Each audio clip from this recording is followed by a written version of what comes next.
Hello, and welcome to Venture Capital. How it works, here on the Founders Intel channel. I'm your host and glad you could join us today because we're going to cover a topic that's crucial for founders and entrepreneurs, the three main types of securities offerings for early-stage companies. Understanding these offerings can be a game changer for raising capital. Whether you're launching your first round or looking to scale up, knowing which path is right for your business can make all the difference. And it's not just about the money, it's about attracting the right kind of investors who align with your vision.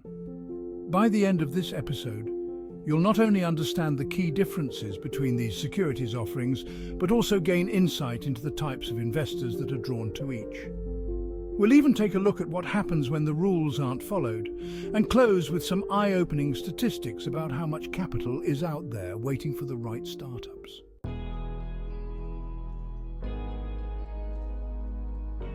Our first type of securities offering is Regulation D, often referred to as Reg D. If you've heard about startups raising capital without registering their offerings with the SEC, chances are they were using Reg D.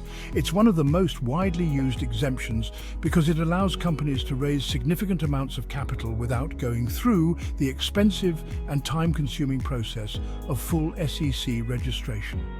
Now, within Reg D, the two rules you're most likely to encounter are Rule 506 (BB) and Rule 506 (C). These two rules provide different paths for raising money depending on your needs and the type of investors you're targeting. Rule 506 (B) is the more traditional approach. Under this rule, you can raise an unlimited amount of money, but there are some restrictions. First, you can't engage in general solicitation, meaning you can't publicly advertise or promote your offering. This means no big marketing campaigns, no public pitches, just private discussions with potential investors. You're also limited in how many non-accredited investors you can bring on board. Up to 35 non-accredited investors are allowed, but they need to be financially sophisticated, meaning they understand the risks involved in these investments. Rule 506 (C), on the other hand, gives you the ability to advertise your offering to the public. This is especially helpful for companies that want to cast a wider net and reach more potential investors. The trade-off here is that you can only accept investments from accredited investors. An accredited investor is typically someone who has a net worth of over $1 million, excluding their primary residence, or an annual income of at least $200,000 for the past 2 years. So, who invests in Reg D offerings? These offerings attract sophisticated investors who understand the risks and rewards of investing in startups.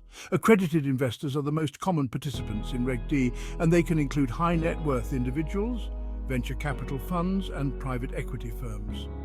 These investors are typically looking for high-risk, high-reward opportunities, and they understand that investing in startups means there's a good chance they could lose their entire investment, but they're in it for the potential big wins. For startups, Reg D is ideal when you need to raise large amounts of capital without the burden of registering with the SEC. It's especially useful if you're targeting professional accredited investors who are comfortable with the risks.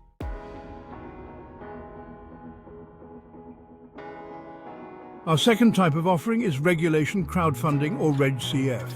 This option is very different from Reg D because it allows startups to raise capital from a much broader base of investors, essentially anyone, including non-accredited investors. Reg CF was introduced with the 2012 Jobs Act to democratize access to capital, making it easier for startups and early-stage companies to raise money from the general public. With Reg CF, you can raise up to $5 million in a 12-month period. Unlike Reg D, which limits public promotion, Reg CF allows you to publicly advertise your offering through online crowdfunding platforms like Seed Invest or Start Engine. One key aspect of Reg CF is that there are limits on how much individual investors can invest, depending on their income and net worth. These caps are designed to protect retail investors who may not have the same financial resources or risk tolerance as accredited investors. Reg CF appeals to a completely different type of investor compared to Reg D.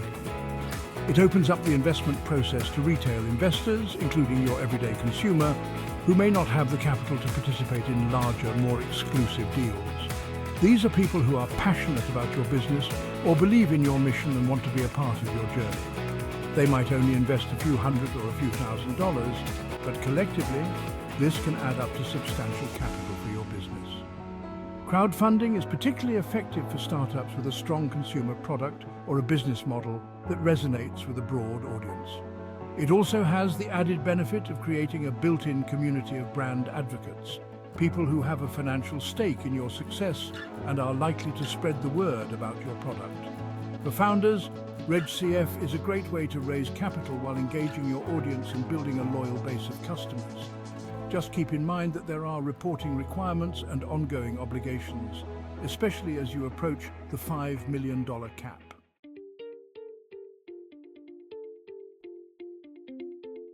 Finally, let's talk about Regulation A+ offerings, which are sometimes referred to as a mini IPO.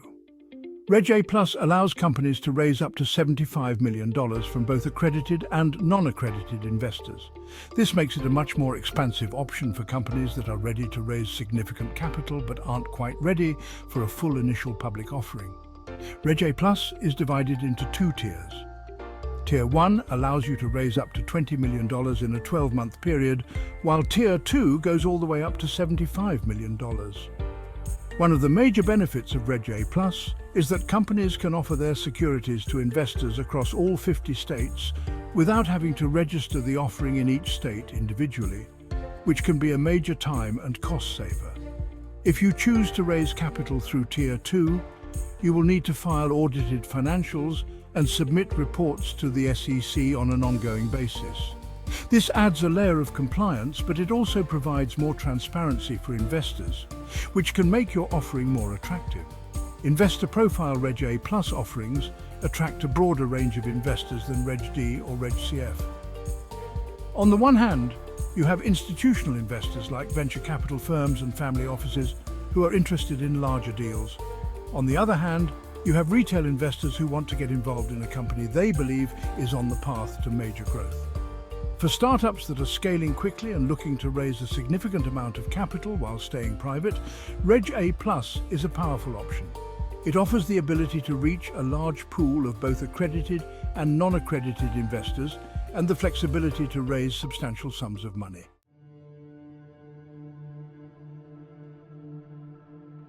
Now, before we move on, let's take a moment to discuss what can happen when these regulations aren't followed properly. In 2018, a San Francisco-based company called Munchee ran into serious trouble with the SEC. Munchee was developing a blockchain-based food review app, and they launched an initial coin offering ICO to raise funds for the project. However, the company didn't register their ICO as a securities offering, nor did they qualify for an exemption. The SEC determined that the tokens being sold in the ICO were in fact securities, even though Munchee had marketed them differently. The company was forced to refund all investors and shut down the ICO. This serves as an important reminder. Whether you're offering traditional shares or something more unconventional like tokens, you need to make sure you comply with securities regulations. The consequences of non-compliance can be severe, both financially and reputationally.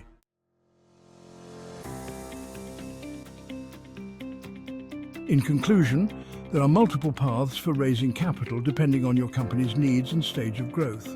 Regulation D, Regulation Crowdfunding, and Regulation A+ each provide unique opportunities for different types of companies, from early-stage startups to those ready for more significant fundraising efforts.